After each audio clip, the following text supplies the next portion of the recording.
No, Mordechai, Esther died young, and Mordechai raised Esther her whole life. So what was Mordechai to her? Mordechai was a cousin, her uncle. Uncle, correct, Moshe. And she was the niece, correct? Yeah. Very good, Moshe. Very smart. You want to? Can you know it? Before, after, or in the middle? In the middle. No way. It's right before building Bayis Sheni, because Shveris gave permission to build Bayis Sheni. After they defeated the Bnei Haman, then there was no Jew anymore, no guy who wanted to destroy us, and we could build the Bayis Sheni, no one would bother us.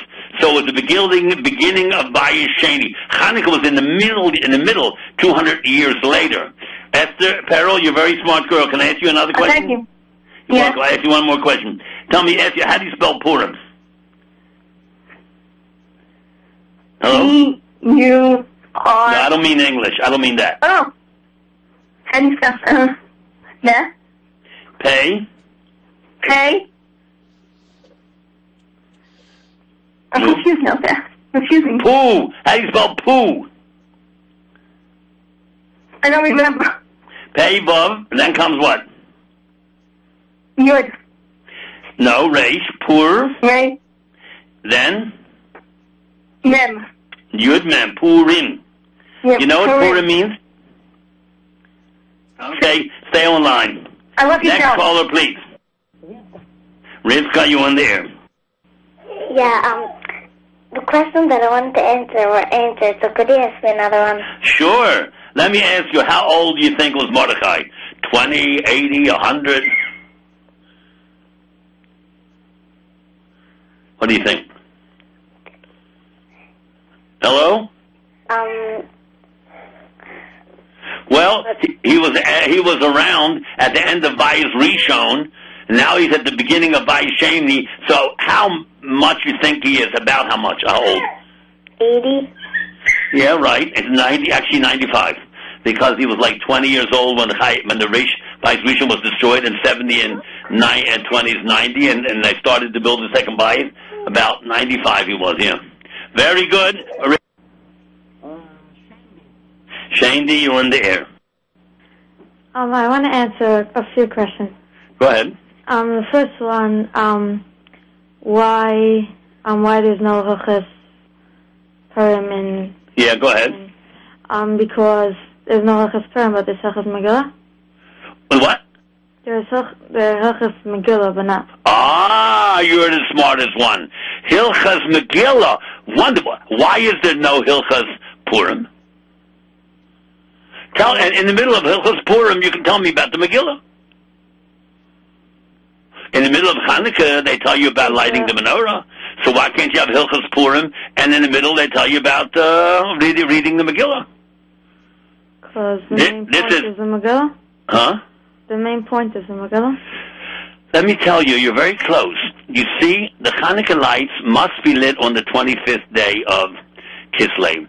The Megillah, according to the Gemara, you can read it on the 11th, 12th, 13th, or the 14th, or in Yerushalayim the 15th. So the Megillah does not come out on a definite day. Purim does not come out on a definite day, but Hilchos Megillah, that you have to read, but it doesn't have to be on Purim. You could have read it on the 11th, 12th, 13th, 14th, or 15th in Yerushalayim. So you can't have Hilchos Megillah because Megillah could be read on any day, but Megillah you have to read, yeah. But Purim could Purim is it's called Hilchos Megillah because the Iker Zach is the Megillah. You can't say Hilchos Purim because sometimes you don't read the Megillah on Purim. You read it before. Very good. You get a CD, Cheney. I want to answer also... And number two is that reading the Megillah once a year is a mitzvah, one of the 7 mitzvahs derabbanan. Reading the Torah is not a mitzvah ever. It's a minhag. The only mitzvah of reading the Torah is 3 lines once a year, Parsha Zachar. But every Shabbos and Yom Tov, and Monday and Thursday, it's a minhag. But Megillah is a mitzvah, asay derabbanan. You're in there. Could you ask me a question? Yeah, how many people were killed by the Yidden in the Megillah? by the year. Eliezer, go ahead, Eliezer. I want to answer, how old was Esther? Yeah, go ahead. Some people say she was 40, and some people say she was 70. You know what? You're right. So I took an average in between. What do you think the average would be between 40 and 70? Probably about 58. Right. You'll get a CD. That's if she was about 60 years old. Some say 40 to 80. So about 60, right? No, there were 75,800 people killed. It says in the Megillah, 500, 300, and 75,000, and 75,800, and Haman's 10 sons is 10, 75, 8, 10, and the father, a year before, 75,811 people. That's how many Jews, how many Goyim Jews killed. And Achashverosh let him do it because he became, I don't know, the last minute became a Baal Tshuva, and he let Haman, when he died, the day, 1 year after the Purim story, he died. And you know who became the emperor of Persia? Mordechai. And the queen was Esther. They were husband and wife, the king and the queen of a Goyish country called Persia. And Persia today is called Iran. And does anybody know where Haman is buried? The Parsha doesn't say anywhere. He takes off his gold clothes, by the way. He never had gold clothes. He had gold fibers inside the other fabrics, but he never had gold clothes. He only had a tzitz on the forehead that was gold, and that was not a clothes. That was a takshit. But he didn't say anywhere he has to take off his gold clothes. You show me where it says that. Okay? On Yom Kippur, when he went into the Kedushin, the Purim was gold. And you know if you add up 9 and 5, what you get? 14. And if you add up 1 and 4, you get 5. Yeah, so he wanted to wipe out the Torah, which is written on Haman. Iran in Iraq was one big thing called Babel. Yeah, but go ahead. Hi, could you ask me a question? Yeah, are women, you're allowed to count women to a minyan for the Megillah? No. Yeah, you're allowed to. You are? Oh. Your Mishnah Berurah says that some say for Megillah you can count a woman. For, let's say you want to read a bracha from a Megillah, public reading, make a bracha, you need a minyan. If you read it at home from a Megillah, you don't make a bracha. But if you read it in the public, you have to, now you can count the woman as the 10th person, because you know why? The whole miracle of Purim came by a woman, Esther, not Mordechai. Esther put her life in danger. She went to the king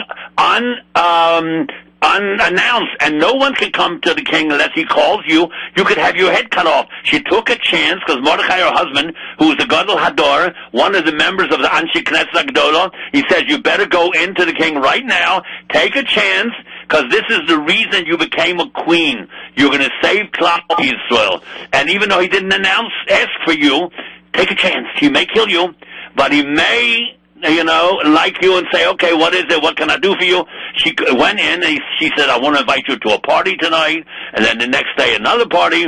And then finally they got Haman killed. And therefore, since she was Moser Nefesh, and the whole Purim story, miracle, only because of a woman, therefore the Mishnah Berurah says, Yesh Omrim. Some say you can count her to a minyan of Megillah.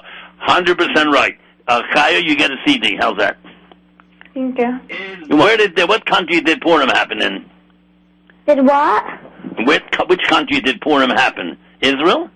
Iran. Also, if we have a caller, interrupt me, engineer, but Nebuchadnezzar was the king of Persia, Iran. And then come again?